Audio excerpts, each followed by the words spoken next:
Jesus. Oh, Jesus. Glória a Deus, aleluia. Louvado seja o nome do nosso Deus. Bendito seja o nome do Senhor. Vamos agradecer ao Senhor por este culto, por mais um dia vivido na presença dEle. Diga comigo assim: obrigado, Senhor, por mais um dia. Obrigado por estar na tua casa, para te louvar, para te adorar, para te glorificar. Muito obrigado, porque este privilégio que o Senhor tem me dado, não é por merecimento meu, é a tua graça e teu amor sobre a minha vida. Porque se o Senhor não me desse, não colocasse a capacidade dentro do meu espírito, o desejo, a vontade, o incentivo de estar aqui na tua casa, certamente eu não estaria. Eu estou aqui por causa do Senhor. Muito obrigado, Jesus. Amém. Dê uma salva de palmas para o Senhor.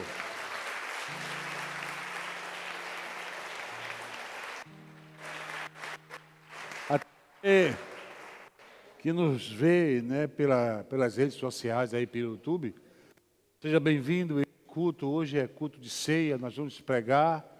Nós não vamos celebrar a ceia via canal de YouTube, mas você pode ficar aí e pegar a mensagem que nós vamos dar nesta noite, em nome de Jesus. Amém? A igreja pode sentar-se em nome de Jesus Cristo de Nazaré. Ontem nós estávamos aqui no nosso culto de casais. Assim, foi uma bênção, assim, tremenda, maravilhosa. Deus assim operou poderosamente no culto de casais. Tivemos aqui ontem um trabalho maravilhoso, né? E tratamos aqui no culto de casais, né, sobre pecado dentro do casamento. E foi assim de uma explanação maravilhosa pelo grupo que foi responsável por aquele trabalho. E eu gostei muito. Isso tem muito edificado os casais e as famílias da igreja. Isso é muito bom, gente. Isso é maravilhoso. Isso é a graça de Deus sobre nós. E falei ontem com um grupo de casais que eu estava muito feliz, né, e satisfeito pelo crescimento de vocês, como vocês estão crescendo no Senhor. Nós trabalhamos com casais há mais de 20 anos. E esse trabalho de casais pilotos é um trabalho novo, certo? E novo quer dizer, tem uns anos já, mas ele é novo. E Deus assim tem abençoado maravilhosamente. Parabéns ao grupo de ontem, parabéns àqueles que frequentaram. Você que não pôde vir também, procure se esforçar para estar nos cultos de casais, que é algo maravilhoso. O casamento é uma coisa que não... Viver em casamento, entre casamento, são coisas que não entram por osmose, não é empurrado na sua vida, entendeu? Paulo, pode citar os levitas e as meninas da dança. Paulo, ele ensina a igreja, as mulheres novas, né? Certamente não tinha nenhum curso de casamento, esse tipo de trabalho naquela época, mas existiam certas orientações para casamento. Já existia. Paulo, ele exortava que as mulheres mais idosas da igreja, as mais velhas, teriam que instruir as mais novas. Claro, se essas mais velhas fossem exemplos, elas teriam a incumbência de instruir as mulheres mais novas a quando se casarem serem boas esposas, né? Eu acredito que os homens também, eles eram instruídos por outros homens mais maduros a serem bons esposos, de como administrar, viver um casamento. Então, você que quer casar, que pretende casar um dia, não case no escuro. Procure aprender o que é um casamento. Procure ser instruído. E a nossa igreja, graças a Deus, nós temos, todo casal aqui passa pelo curso de casamento. Todo casal. Se ele não passar pelo curso, eu não caso. Se for da igreja, ele tem que passar pelo curso. Se não passar, não vem que eu não caso. Isso aqui é de obrigação. Amém? Estou falando até assim, rede social, para você ver como é que eu ajo desse ponto. Certo? Então, tem que passar pelo curso de casamento para eu poder casar. Certo, gente? Vamos falar agora da nossa ceia, né? A Bíblia, ela, lá em 1 Coríntios, no capítulo 11, quando fala da ceia, Paulo, ele exorta, ele ensina a igreja a ninguém participar da ceia de maneira indigna. O que é indigna? De maneira que você esteja sem condições de participar da ceia.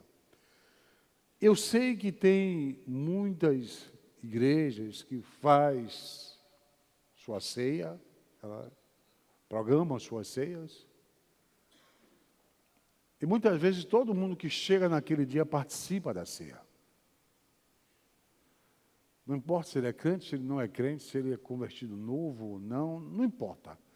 Todo mundo participa da ceia, é a ceia do Senhor. E por ser a ceia do Senhor, todo mundo acha que tem o direito de participar. Mas a Bíblia ela não ensina assim. Os discípulos, eles celebravam a ceia entre si. Os discípulos celebravam a ceia entre si. A igreja de Corinto celebrava a ceia dentro dela, na membresia da igreja. Era tão sério a celebração da ceia, que o apóstolo Paulo, ele exortou a igreja de Corinto, porque havia entre eles dissensões, e brigas, discussões, disputas e pelejas. E quando ele vai exortar a igreja, ele disse, olha, não posso exortar vocês como espirituais, mas como usar pessoas carnais. Porque entre eles havia briga, discussão na hora da ceia, cada um trazia seu material e havia mais uma farra do que uma ceia. E ele começou a dar diretrizes de como celebrar a ceia do Senhor. E por que eu não posso celebrar a ceia com todo o mundo? Qualquer pessoa que entra na igreja celebra a ceia. Porque Jesus, se fosse assim, Jesus não chamava só 12. Ele chamou a si os 12, foi para um cenário que celebrou a ceia entre aqueles 12. Quem celebra a ceia tem que estar em comunhão um com o outro, irmão. A gente tem que professar a mesma fé, o mesmo Deus, a mesma palavra, a mesma santidade. Como é que você bota uma pessoa na igreja que ela não tem nada disso, ela entrou na igreja, veio pela primeira vez, uma vez está com a vida toda desbagaçada e vai celebrar a ceia? Isso não existe. Não quer dizer que você vai desprezar a pessoa, vai menosprezar esta pessoa. A igreja deve acolher e abraçar e cuidar daquela pessoa para que ela se torne um discípulo sincero, verdadeiro, e então possa participar da ceia do Senhor.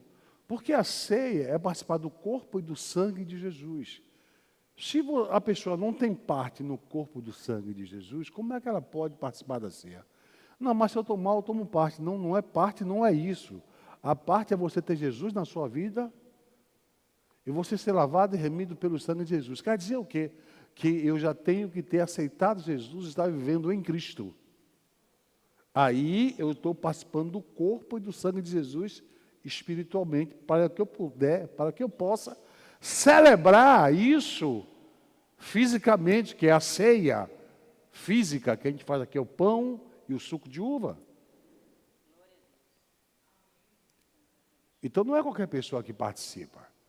É discriminação, hipótese alguma.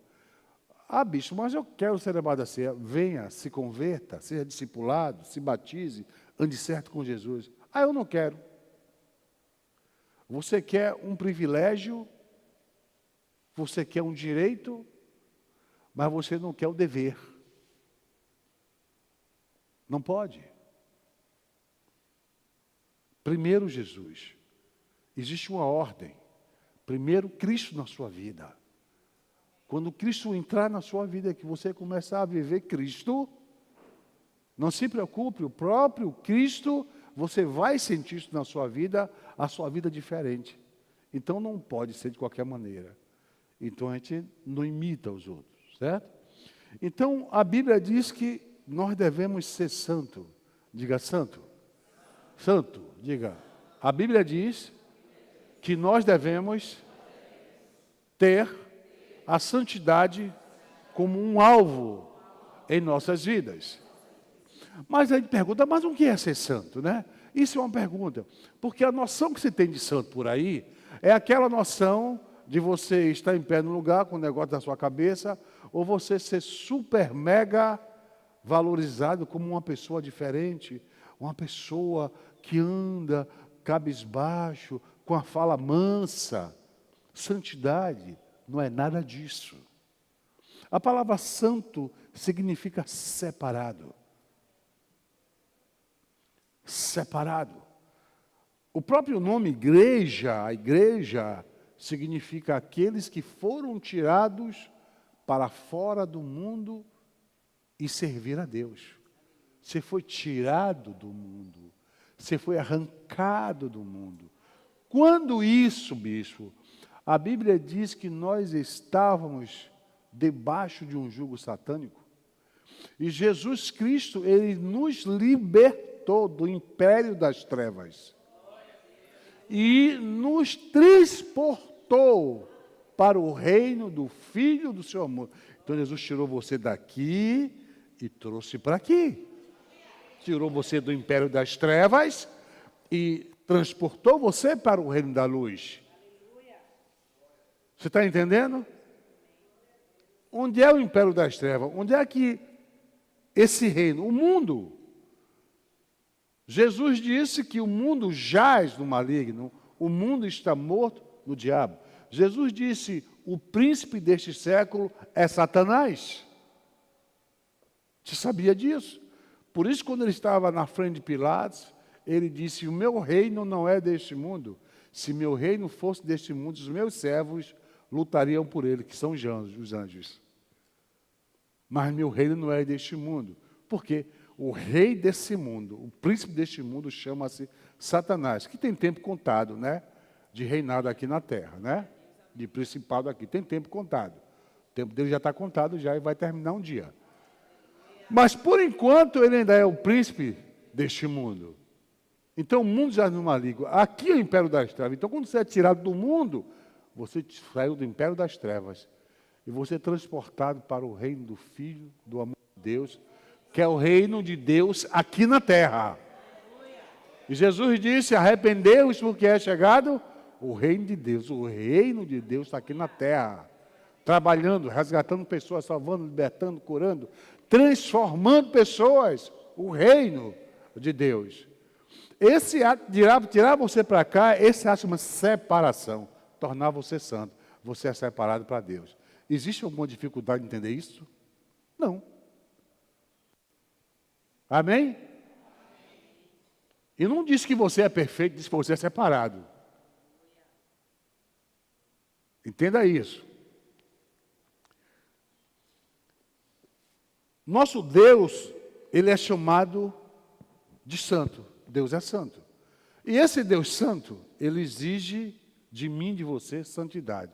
Diga para seu irmão assim, Deus exige de você santidade. A santidade é um mandamento de Deus para a sua vida. Agora ele fala lá em Isaías, Isaías 6, 2, 3 diz assim: os serafins estavam acima dele, cada um tinha 6 asas, com 2 cobria o rosto, com 2 cobria os pés, e com 2 voavam, e clamavam uns para os outros, dizendo: Santo, Santo é o Senhor dos exércitos, toda a terra está cheia da sua glória. Aqui é Deus santo, santo, santo, santo. Pai, Filho e Espírito Santo, 3 vezes santo. Amém? Deus é santo, viu? E esse Deus que é santo, Ele nos deu um mandamento de santidade, que nós vamos ver lá em 1 Pedro 1,16, portanto, escrito está, sede santos, porque eu sou santo. Então, Deus está dizendo, escrito está, sede, isso é ordem, seja santo, isso é um mandamento. Você tem a obrigação de santificar a sua vida. Você tem a obrigação. Porque quem você serve é santo. Um filho deve ter as características do seu pai. Ele disse, eu sou santo, tenho as minhas características. Seja santo. Como é que você é santo, Deus? Eu sou separado do pecado. Em Deus não existe pecado em Deus. Deus é separado do pecado, Deus conhece o pecado, Deus sabe o que é o pecado, mas Deus, Ele não tem comunhão com o pecado, Deus não vive o pecado. É nesse sentido que Ele quer dizer, tem que ser santo como Ele é, separado do pecado. Amém? Você não é uma pessoa qualquer, certo? Você é separado para se consagrar e servir a Deus. Você sabia disso? Às vezes você se compara às pessoas do mundo como se fosse... Não é. Gente, Jesus te salvou. Jesus te libertou. Você não é uma pessoa qualquer. Você não é igual. Alguém vai, já vem um preconceito aí, essa coisa de separatismo. Não, irmão, isso é verdade, está na Bíblia. E outra vez verei a diferença entre o justo e o ímpio, entre o que serve a Deus e o que não serve. E aí? Existe uma diferença? Tem uma separação? Tem, a Bíblia que diz. Lá no céu, o que é que o Senhor vai dizer? Vinde, bendito do meu Pai, porque possui por herança o Rei do Eterno, preparado desde a fundação do mundo. E aos outros, se tiver à sua esquerda, apartai-vos de mim, malditos. Existe uma separação. Quer dizer que Deus não fez nada. O convite é para todos. Jesus disse, vinde a mim, todos vós que estáis cansados e oprimidos, vos aliviarei. O convite é para o mundo todo. Agora aceita quem quiser. Não há um preconceito de Deus. Não há uma separação da parte de Deus. A separação que faz é você quando você aceita o convite ou rejeita o convite. A decisão é sua, é nossa. A aceitação ou não vai botar você um dos lados. Olha, o mundo, gente, é regido por 2 reinos. Não tem terceiro reino aqui. Ou você serve a Deus, ou serve a Satanás. Ou está debaixo do reino de Deus, ou está debaixo do império das trevas. Não tem termos diferentes. São 2 reinos que regem sobre o universo, gente. E você tem que ter uma posição de um lado. Depende de você. Amém? Mas aí as pessoas têm problemas em ser santo. E o pecado? Né? O pecado é a pedra no sapato de todo mundo.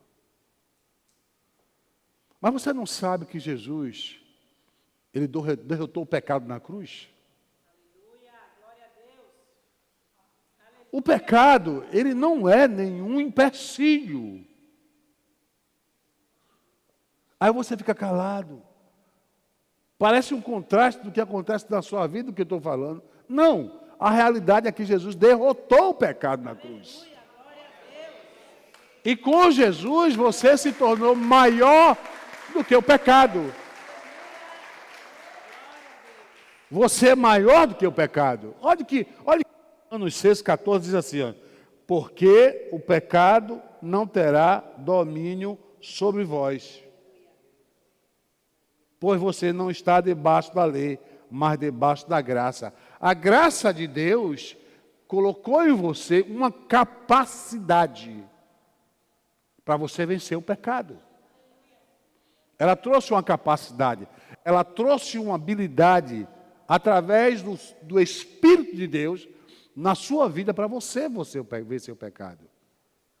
Você pega se você quiser. Toda vez que você pecar, você pecou porque você quis pecar, você escolheu pecar. E não vem com aquela desculpa e dizer, Senhor, a carne é fraca. Graças a Deus que ela é fraca, mas se fosse forte, você não ia aguentar. Ela é fraca, já faz o que faz. Imagine se fosse forte. Não é?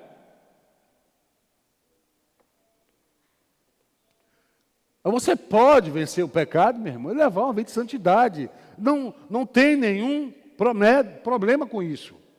A Bíblia diz assim, ó, não te deixes vencer pelo mal, mas vence o mal com o bem. Romanos 12, 21. Não te deixes vencer pelo mal. Deixa eu explicar isso a você. Pense. Mal. O pecado, ele tem a origem de Satanás. Ele foi o primeiro a pecar. Ele tem a origem de Satanás. Satanás é chamado de o maligno. A natureza do pecado é maligna, porque ela procede do maligno. Quando a Bíblia diz, não te deixes vencer pelo mal, não te deixes vencer por nenhum tipo de mal. Inclusive, principalmente, o maligno. Não te deixes vencer pelo pecado, porque todo mal é pecado.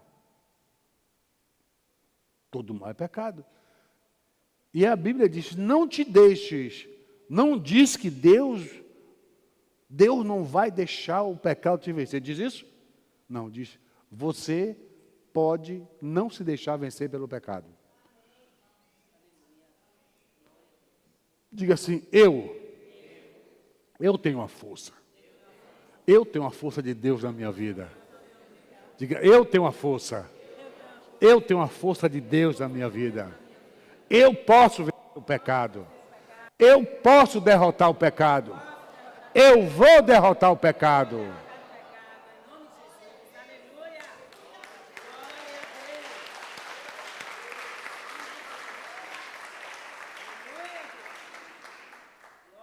Aí você tem os críticos, mas, pastor, pegando, não posso derrotar o pecado. Jesus não derrotou o pecado? Derrotou. Eu estou falando na sua vida, meu filho. Porque às vezes o pecado dá reino na vida de muita gente. Estou falando de você. Contextualize com a sua vida. Você derrotar o pecado na sua vida.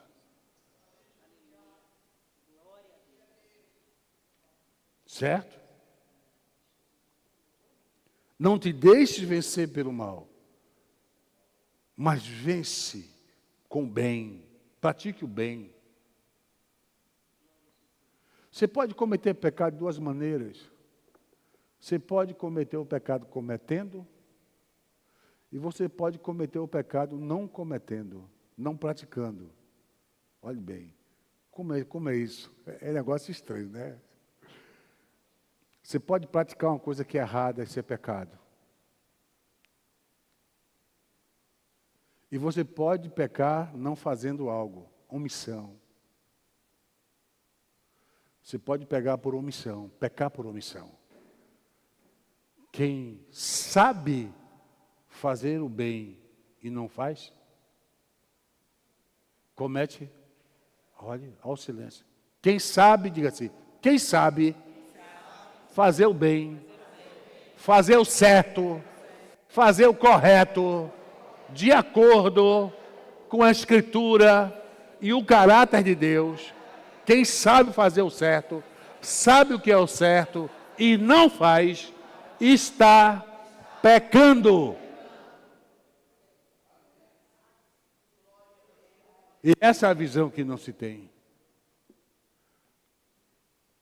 Tudo que você deixa de fazer quando você ignora o caráter, a moral de Deus, a Bíblia, o que a Bíblia ensina, o que a Bíblia te instrui, os princípios bíblicos, e você vai nessa contramão, você comete pecado. Porque a Bíblia ensina isso. Não sou eu, não. A Bíblia está ensinando algo a gente.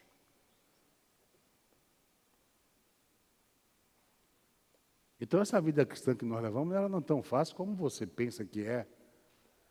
Não é só botar uma Bíblia debaixo do braço, aí pegar com a mão e vir para a igreja, ou seu smartphone, já que tem Bíblia, né, lá, e vir e ler, fazer seus cultos, fazer suas orações matinais, as orações no meio-dia, das 6 horas, é como se fosse uma religião, esse negócio bem religioso, e acha que está tudo bem na sua vida. Não é assim não, irmão.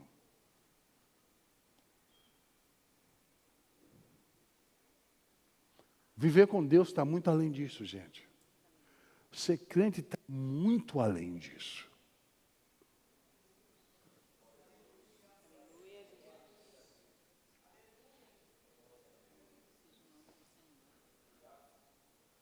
Muito além disso. Alguém pode dizer, mas fulano de tal não vai muito para a igreja, ele não é crente, mas ele faz suas orações, como Cornélio, né? Dá os seus dízimos, suas ofertas, faz esmola. Cornélio era assim, né? Na Bíblia, né? E Jesus se preocupou com Cornélio, em salvar Cornélio. E Jesus se preocupa com pessoas zelosas. Não são salvas, mas são zelosas. E é uma preocupação do reino de Jesus com essas pessoas, para que essas pessoas não vivam enganadas. Entendeu? Eu sei que, não, mas vive melhor que certos crentes, tem crente que anda errado, é troncho, é aleijado e tal, e tal. Tudo bem, irmão. Olha, eu vou te dizer uma coisa. Você pode viajar, certo? Pegar o seu super carro, né? O seu avião particular, viajar no maior conforto do mundo e chegar no destino errado. Viajar para o lugar errado. O que eu quero dizer isso? Alguém pode ter, às vezes, um bom caráter. Pode ter uma boa vida. Tem pessoas que não são crentes, irmão. Tem um caráter.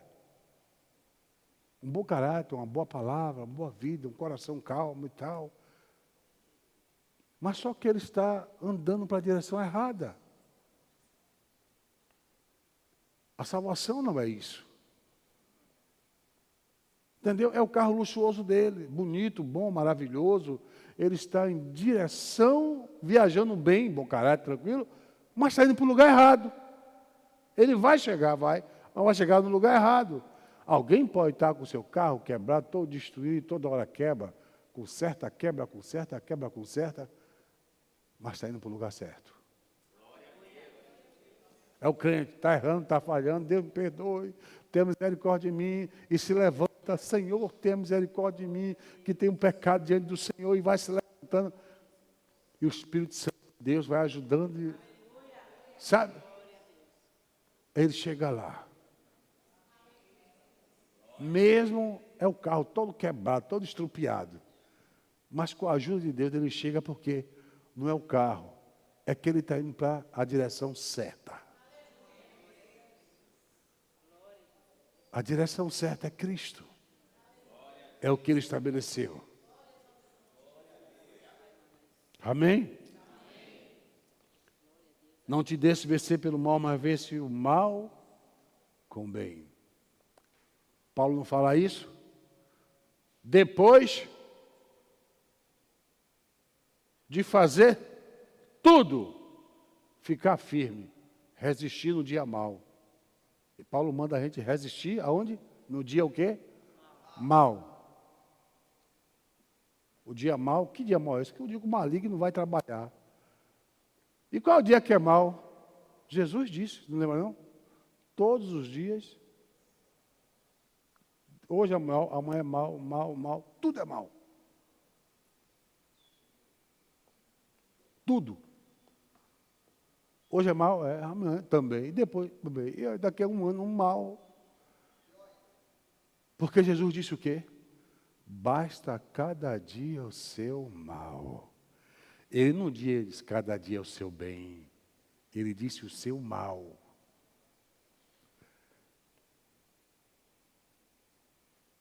Amém?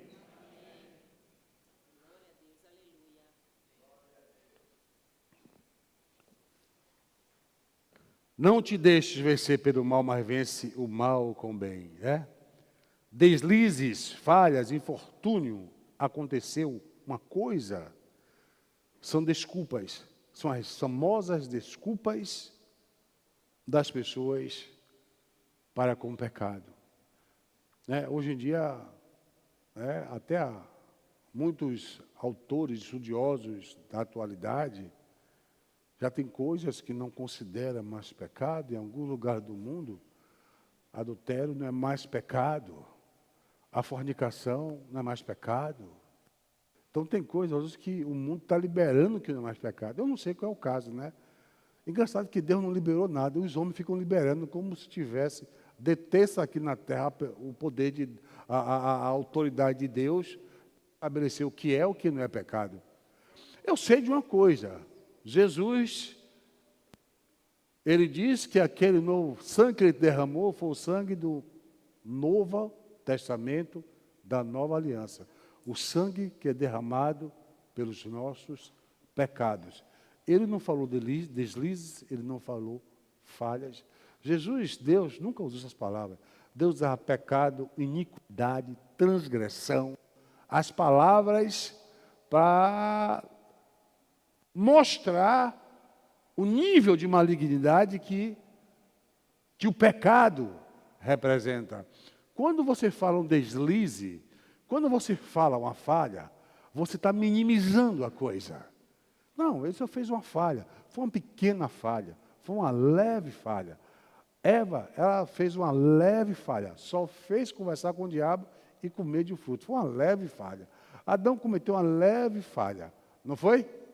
Tudo foi leve, mas essas leves falhas nos deixou nessa situação de hoje. Destituídos da glória de Deus. Não diz assim que o mundo está assim? O mundo está destituído da glória de Deus. Foi o pecado de Adão e Eva.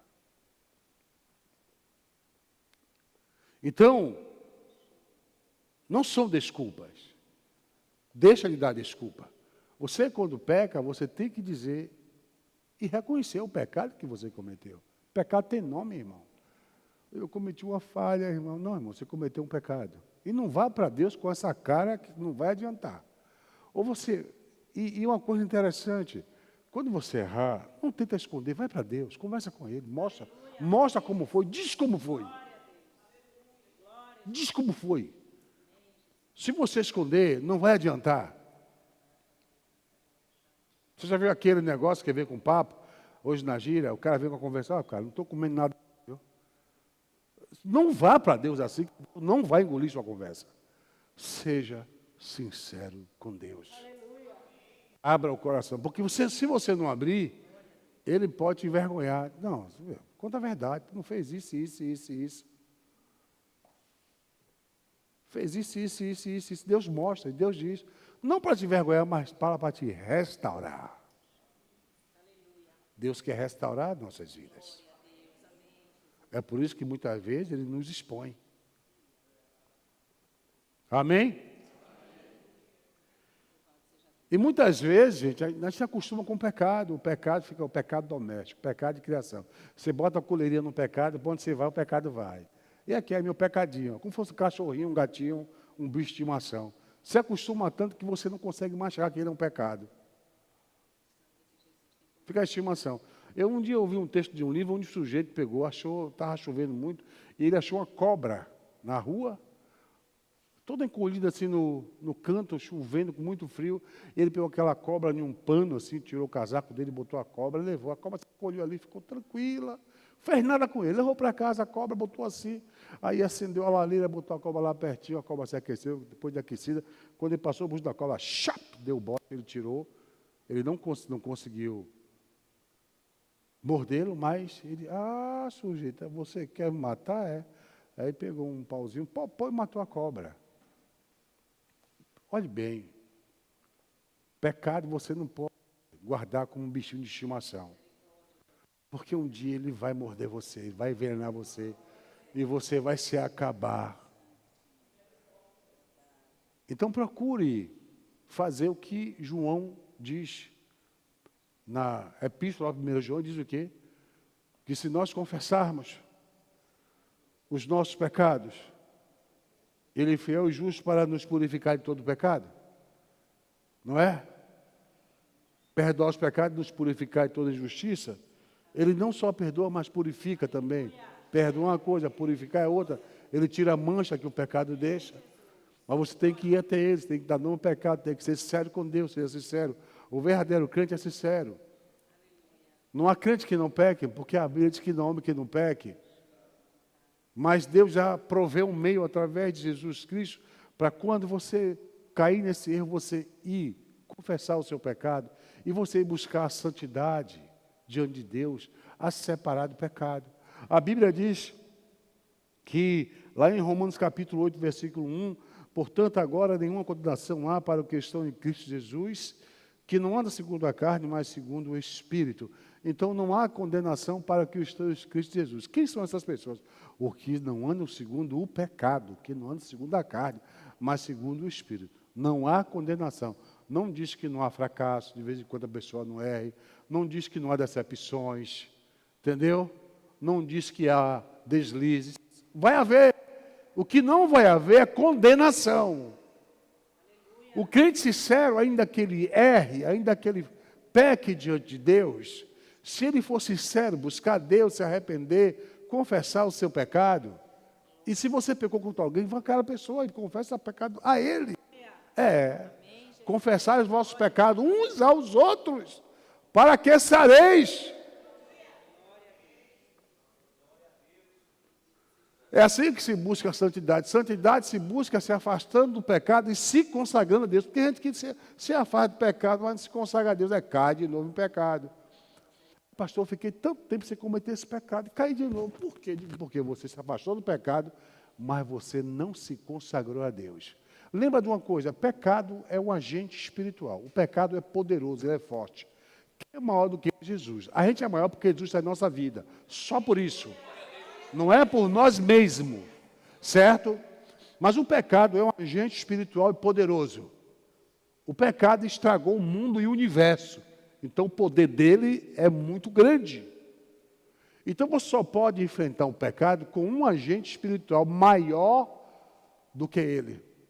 Aí fica o aviso para aqueles irmãos, até você que está me ouvindo no YouTube, os chamados autodisciplinadores, autojustificadores. Eu errei, eu pequei diante de Deus, Senhor, vou ficar 1 mês sem tomar ceia, 2 meses sem tomar ceia, vou ficar 2 meses sem ir para a igreja, vou ficar... Ele mesmo se disciplina. Oxe, aonde viu o escravo se libertar? Não. Quem liberta o preso é quem está fora da cadeia. Aprenda isso. Não adianta. Isso vai virar um ciclo na sua vida. Vai, vem, vai, vem, vai, vem, vai, vem. Você não vai se libertar, porque você não é pastor de você mesmo, você não é líder de você mesmo, você não é libertador de você mesmo, você não é perdoador de você mesmo. Jesus, Ele é. Aleluia. Glória a Deus. Ainda tem uma coisinha que muitos hoje já não levam em conta. O pastor está na igreja, ele não é boneco. O seu líder não é boneco. Ele está ali com um objetivo. Se você despreza um líder da sua igreja, então você fala isso para Cristo. Ó Deus, por que você botou pastores na igreja? Para que você botou líderes na igreja? Não tem necessidade. A gente se arrebanha sozinho.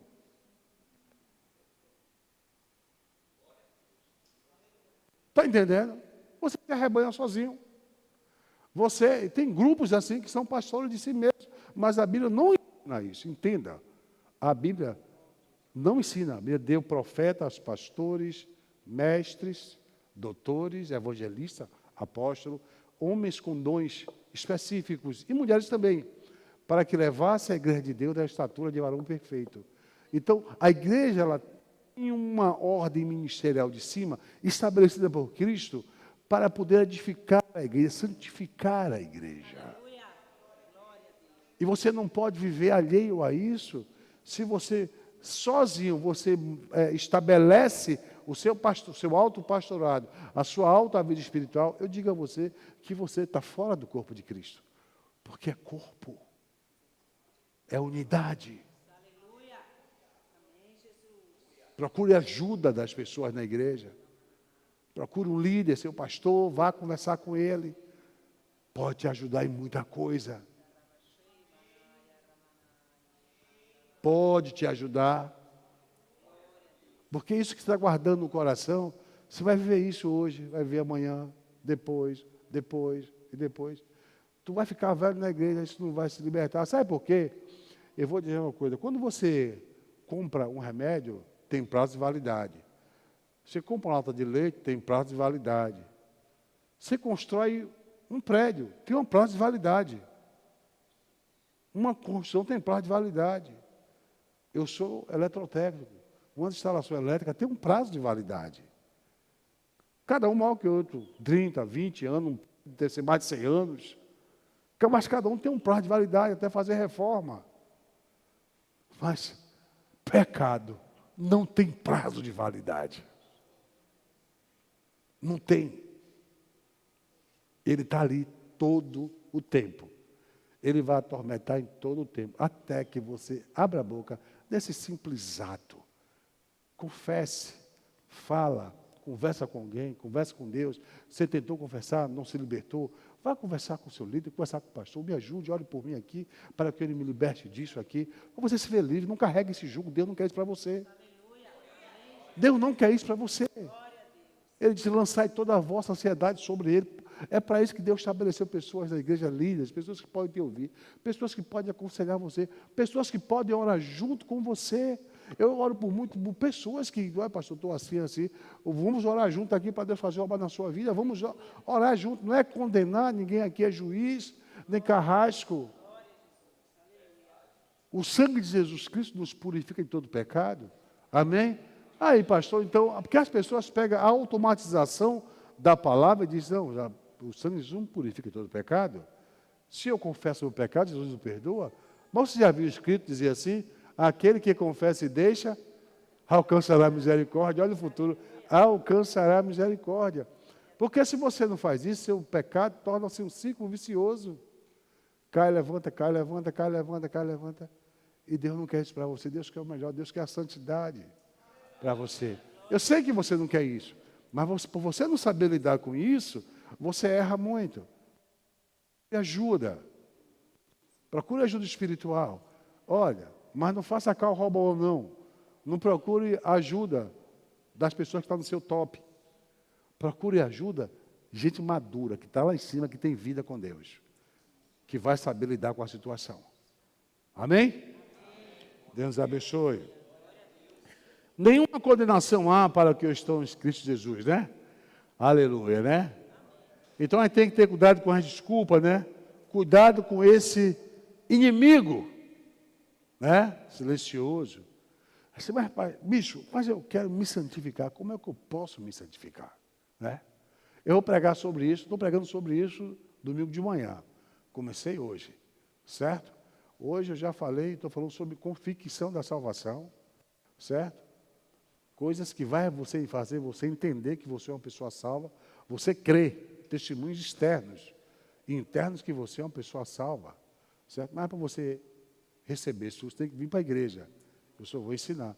Também vou parar em santidade, vou falar sobre santidade e outras coisas mais. Mas, a priori, como é que você pode santificar? Você diz, bicho, como é que eu posso santificar a minha vida? Como é que eu posso santificar? Quando você quer aprender bem, você está no colégio, na faculdade, onde você estiver. E hoje é sabido que hoje as pessoas que mais sentam perto do professor são as que mais aprendem mais. As pessoas que sentam na cozinha são as mais bagunceiras nas salas. Isso é verdade, né, gente?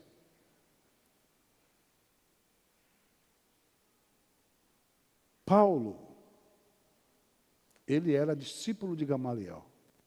E a Bíblia diz que ele assentava aos pés de Gamaliel.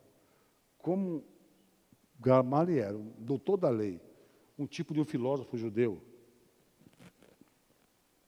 Então, Gamaliel ensinava aqui, Paulo estava aqui perto dele. Uma rampazinha, ele estava ali perto. E Paulo era o melhor aluno dele, com certeza. E pelo jeito que Gamaliel admirava muito Paulo. Como é que eu me santifico? É lendo a Bíblia? Sim. É orando? Sim. É jejuando? Sim. Isso é bom? É. Mas quando você busca ter intimidade com Deus, se aproximar de Deus, é diferente. Você começa a agir como Deus age. Você começa a falar como Deus fala. Você começa a pensar como Deus pensa. Você começa a amar o caráter de Deus. Você não vê a santidade como um peso, como uma cruz. Oh, meu Deus, que santificar, que peso. Não tem que fazer isso. Você não olha dessa maneira. Isso é religião. Isso não vai conquistar o coração de Deus. Mas quando você ama a santidade, quando você ama estar perto de Deus. Jesus, lá em João capítulo 15, ele diz assim, olha, aquele que me ama, guardará o meu mandamento. Só guarda o mandamento de Jesus quem ama Ele. Deu para entender? E se você guarda o mandamento, você está se santificando. Mas por quê? Porque você o ama. E gera as pessoas quando amam outra, elas gostam de ficar perto uma da outra, não é assim? É ou não é? Elas gostam de estarem juntas. Porque elas se amam. Elas se amam. Jesus disse, quem me ama, vai guardar o meu mandamento. Então, se você ama Jesus, então não precisa ele jogar um peso nas suas costas. Você vai começar a enxergar a santidade como algo maravilhoso. Poxa, você parece com Jesus, né? Ah, isso mesmo. É bom parecer com ele. Em Bereia, a cidade de Bereia foi o primeiro lugar onde os cristãos foram chamados de cristãos, porque eles se pareciam com Jesus. Não é que os bereanos viram Jesus, porque o que ensinava eles faziam, entendeu? Eles se pareciam na prática. Na prática. A Bíblia fala que os segredos de Deus são para os íntimos, para aquele que tem intimidade. E todo esse apego a Deus vai te levar a uma santidade que você nem vai notar que está sendo santo, porque você vai querer ser igual a Deus sem querer. Os gregos vieram procurar Jesus. E olhar assim, queremos ver a Jesus. Todo mundo se parecia.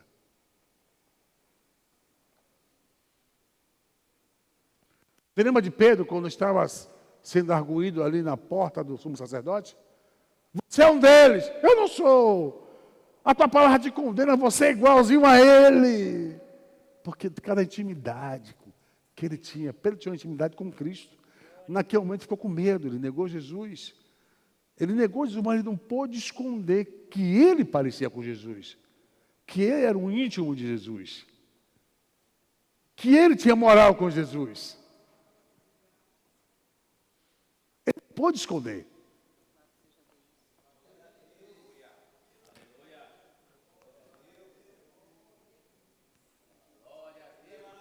A santidade de Deus, meu irmão, a santidade, o centro dela não é você. Deus é o centro da santidade. Diga assim, Deus é o centro da santidade. Santidade, irmão, é um atributo de Deus.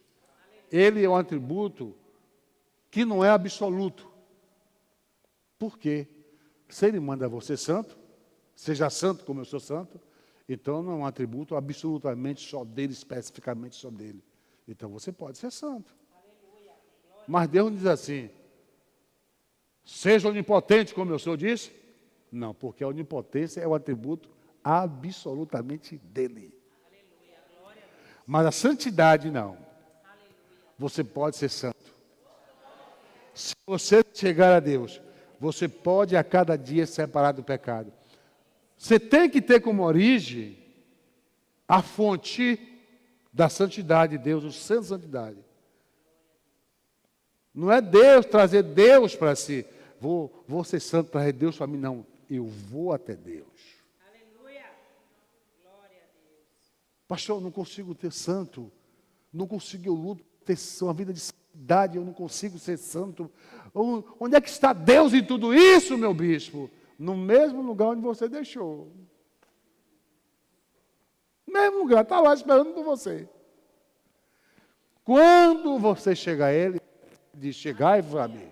Chegai-vos a mim, eu me chegarei a vós. Chegue-se a mim. Santidade, a igreja está precisando de santidade. A igreja no mundo está perdendo a origem da santidade. Estamos com igrejas cheias, lotadas de cristãos. Muitos sem nenhum compromisso com a santidade. Muitos sem nenhum compromisso com Deus. Acredito que ninguém quer se perder. Mas, infelizmente, está acontecendo. Então, você que é cristão, ore pela sua vida. Amém? Glória a Deus. Amém. Que Deus nos abençoe.